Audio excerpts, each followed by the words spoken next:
initially I gave medical management of the initial conservative management, including the urea antiplatelet, high dose of cystatin, nitrates, heparin, everything. After stabilization of the patient, I arranged for the coronary angiogram about 24 hours after the onset of the chest pain. We done the coronary angiogram through the right biliary artery approach. This is the AP coded. We can see that OCL left main has a minor plaque. Circumflex is a non-dominant, almost normal. OM1 is a diffuse, OM proximal part of the OM1 is 70-80% stenosis. And then we see that the total occlusion of the left anterior descending artery, proximal LED. This is the areocranial view.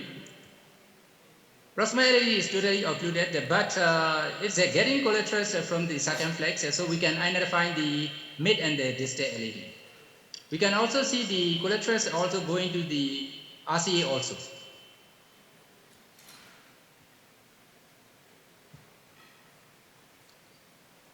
When I check the right coronary system, we can see that proximal to mid RCA is a diffuse, eccentric, almost 99% stenosis.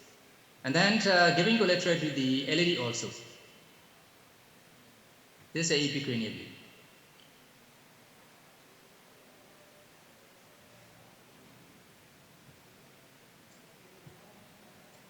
So findings are the minor plaque in the left main. Proximal LED is totally occluded. We don't know the end duration, so this is a CDO. Getting collateral from the circumflex and RCA. Circumflex is non-dominant system and the normal. OM1 is 70% stenosis. RCA is a dominant system. Proximal RCA long diffuse stenosis, titus area almost 99%. So we made the diagnosis of severe double burst coronary artery disease. During the procedure, we need to change from the diacatheter to the GL5 due to the aortic root dilatation when we engage the left main. So our team is decided to do the ad hoc PCI into the RCA, most likely culprit lesion, and then stage PCI into the LED CTO at index hospitalization.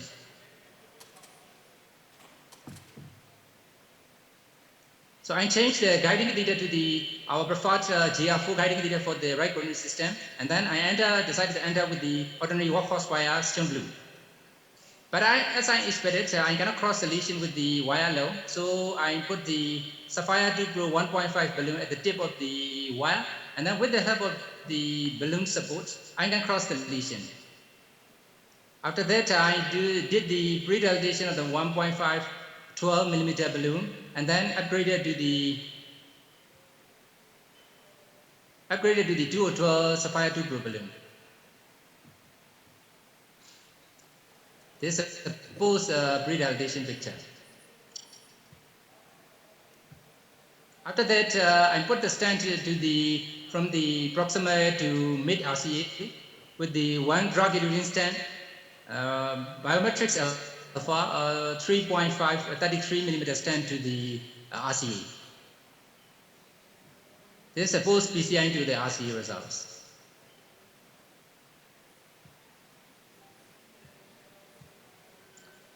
These are the hardware for the PCI into the RCA.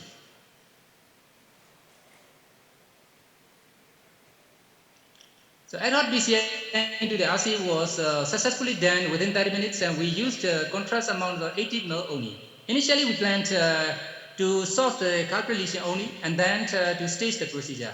But after finishing the case very smoothly within 30 minutes, we decided what we should do. So what next? After the consultation with our team, we decided to proceed for the LED CDO PCI. We understand that we should not do the CDO PCI ad hoc, but in this case, the one point is we can finish the culprit lesion very quickly, and then another point is we saw the several favorable factors for the successful CDO PCI in the LED lesion. These are the favorable factors we saw the absence of the heavy calcification. We didn't see the significant amount of calcification at that side of the lesion. And then another factor is the absence of the important side branch and bridging collateral in the lesion area. Another point is that short lesion segment is very short.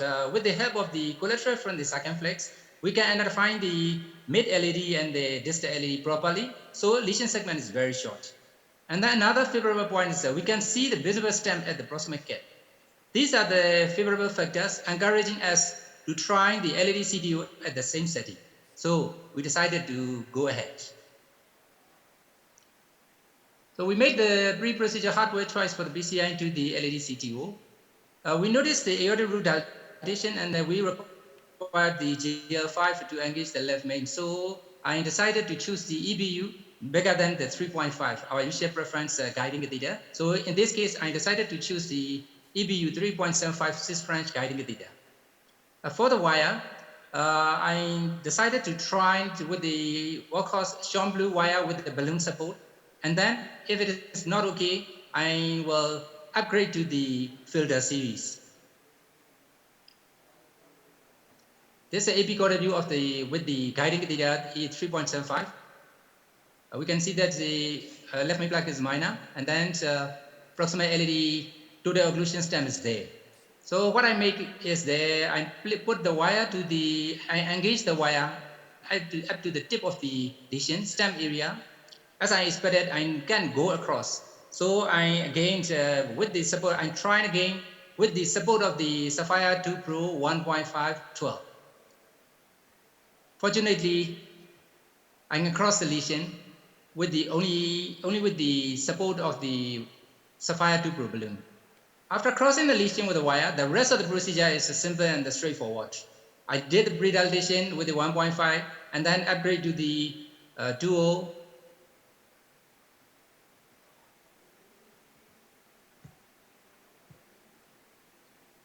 After that, I put the one drug urine stent 3028 millimeter supraflex star DES to the proximal to the mid LED.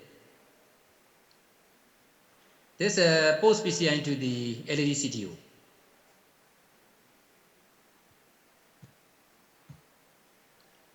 These are the PTC hardware to the PCI to LED CTO, EView 3.75, Sean Blue wire, Sapphire 2 Pro Blue, and the Supraflex Star DES. This is RCA carpet lesion before the PCI. This is RCA post PCI.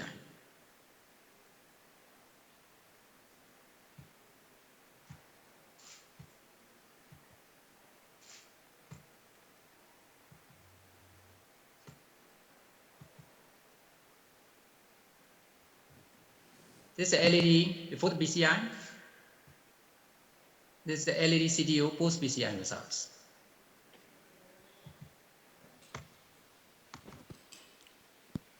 Patient and STEMI due to the double basal coronary artery disease.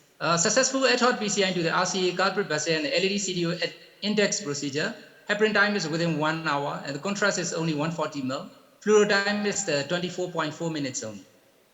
After presenting about my case, I want to share some messages from the state-of-the-art review from the Euro intervention regarding the completeness of revascularization in the ACS patient with the multivascular disease. ACS and multivascular disease can present with a non-STEMI, ACS plus cardiogenic shock. PCI timing for the culprit lesion in the non-STL patient is immediate. We did the culprit vessel for the immediate. For the non-culprit vessel, immediate or default, it should be the flow reserve guidance. This figure shows the evolution of the guideline and RCT for the ACS and the multivascular disease. Around the year of the 2010, my recommendation for the myovascular revascularization is a culprit lesion only. After that, a lot of trials for the ACS and multivascular disease, including the PRAMI, culprit, Dynamic 3, Prime Multi, Compare Q, and finally in the 2019 complete trial.